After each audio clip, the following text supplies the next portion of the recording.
Hey guys, welcome to Boxing Squared on Patreon. Thank you for joining me here. I really mean that. Your support is directly helping with the continued creation of content for the Boxing Squared YouTube channel. So big ups, and I'll see you back here every week with a new video on something that I've been thinking on in the world of heavyweight boxing. Buckle in. Let's go. So Joseph Parker, he's made some interesting comments in the media, which I did want to touch on because I'm just not sure how connected with the reality he is right now in terms of his situation. I believe he believes he's in a much better position in the division than he really is. So Joseph Parker told Sky Sports, "Another 30 seconds and I would have beaten Dillian Whyte and would be fighting Joshua at Wembley. But that's boxing, and I must earn my way back. I will fight someone before the end of the year. As for Whyte, everyone wants to see a rematch and we should have got it on straight away. We will fight Whyte again as soon as he is willing. It is frustrating. I would have loved a rematch with Joshua at Wembley, and I believe I am still in the frame, being the only pro to take him the distance." Joseph Parker's statements to Sky Sports, as reported wider by other media. Okay, so I'll start at the beginning. So he says another 30 seconds and he would have beaten Dillian Whyte and he'd be fighting Joshua at Wembley. It's a bit of a coulda, shoulda, woulda situation because the reality is there wasn't another 30 seconds. Rounds don't go for 3 minutes and 30 seconds. He had 12 rounds to beat Dillian Whyte and he didn't get it done. Sure, he's taking some confidence that, he dropped Dillian Whyte in the final round and Whyte was dead tired and hung on for the win. But Whyte got through it. He was the one to get through the fight and he did enough to win that fight. Joseph Parker didn't do enough in some key rounds and that's what lost him the fight. Sure, there was the accidental headbutt that was a bit of a setback for a few rounds, but there were a number of rounds that he could have done more in and he didn't. It was only in the 12th round that he really showed anything of note in terms of really dropping the hammer down on Dillian Whyte, showing some aggression. So I just think he needs to dial back on the, I could have beaten him, because the fact is you did not beat him. You had your chance. You didn't do enough. Should have gone for it in the 11th, but you didn't. And he does have to earn his way back, as he says. But in terms of he'd be fighting Joshua at Wembley, what stuff is he smoking? Honestly, what is he smoking? I don't believe that would have happened. I don't believe that would have transpired at all. Joshua took out Joseph Parker, took his belt. Joseph Parker, the only thing of distinction that he holds over Anthony Joshua is taking him the 12. But Anthony Joshua beat Joseph Parker relatively conclusively in a fight that was a bit of a stinker. A fight that Joshua fought a very tactical game plan, kept Joseph Parker at distance. Parker couldn't close the distance very well, and when he got on the inside, he didn't do much of note, but the referee didn't help that situation either. But Joseph Parker didn't actually fight in a manner that he could actually beat Anthony Joshua that night, and Joshua did enough to get the W and move on. And Anthony Joshua has since said he fought a certain game plan to get the win, but he had to actually revert to a much more aggressive game plan for the Alexander Povetkin fight because he wanted to bring back the guns blazing and all that sort of stuff that Joshua has been saying. He heard the criticism from that fight with Joseph Parker. People didn't want to see the technician at work, sort of a la Vladimir Klitschko.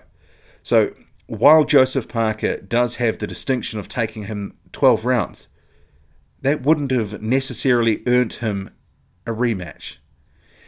And even if he beat Dillian Whyte, Eddie Hearn would have just moved on to the next cab off the rank. Be that Deontay Wilder, they're obviously talking about that fight, but I'm sure if Dillian Whyte had have lost, even then, because of the performance that he put up, dropping Joseph Parker, doing something that Anthony Joshua didn't, he still may have been in line for a fight with Anthony Joshua in April. Jarrell Miller, he could have been bumped up the queue if Dillian Whyte had lost.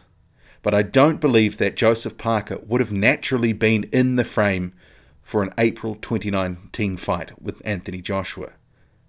After the performance that those two put on, which stunk the place out. People weren't happy with what they saw. Sure, there was a lot of skill on display, and both men were very defensively responsible. They did some nice things in there, but the entertainment, it wasn't there.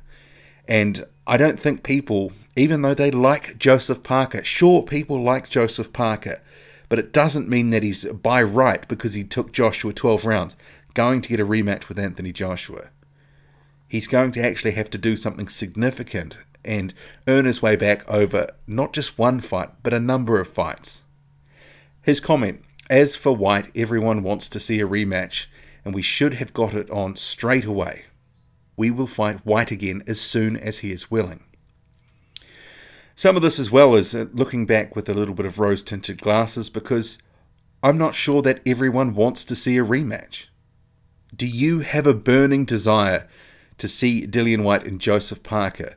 Was there really so much controversy in that fight that you just are busting a gut to see it as soon as possible? I liked the fight. It was a good fight. Sure, there was a bit of controversy, but in the end, Dillian Whyte won. I have no real burning desire to see it anytime soon. Joseph Parker needs to go away and build himself back up. And Dillian Whyte has even said, look, I've beaten Joseph Parker. I don't need to fight him again right now. So this we will fight Whyte again as soon as he is willing. Well, he might be waiting a while.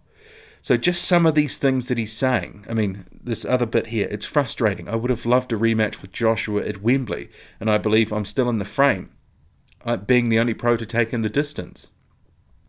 It's a little bit fanciful in my opinion. I just wonder who was actually sort of talking to him and sort of trying to keep him a bit grounded here, because I don't really know if anyone is, because this sort of stuff that he's talking about, he sounds a little bit delusional. He's not in the frame. He's going to have to do something significant. He's going to have to get some knockouts. He's going to have to get some wins, some confidence, people believing in him again. Because honestly, he's dropped off the map in terms of, who people are talking about that they want to see in the big fights. He's now sort of, seen by many as a guy maybe on the end of the top 10, at best.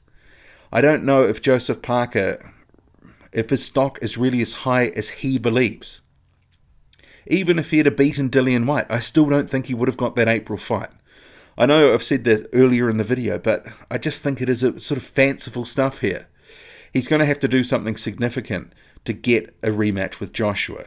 And he might get a rematch with Joshua down the line, but that might be minimum 2 or 3 years away. And that would be a fight that Joshua would look to take to try to tidy it up in terms of, like Deontay Wilder did with Berman Stiverne. Stiverne took Wilder the distance for the first time. Wilder fought him a few years later and knocked him out and sort of took care of that blemish that he had on his record. So every person Wilder has fought, he has a win in terms of a knockout against that name. And I'm sure Anthony Joshua, the further he gets into his career, he potentially might look at that and go, okay, well, it might be time for Parker. I need to write that and I need to knock him out. But there's no guarantees that Anthony Joshua is going to, because he's a bit of a vulnerable fighter at times. We saw that in the Alexander Povetkin fight. He can be hurt at times. He can actually be hit and hurt, and eventually someone will stop and drop him. It's going to happen. It's just a matter of when. It's not if, it's when. So I think people need to be a bit realistic, and Joseph Parker has to be realistic. His options now, it's a bit of an interesting quandary for him. 2 losses on the bounce. He can't afford a third one. Yet he's sort of saying, I need to get in the ring straight away with Dillian Whyte.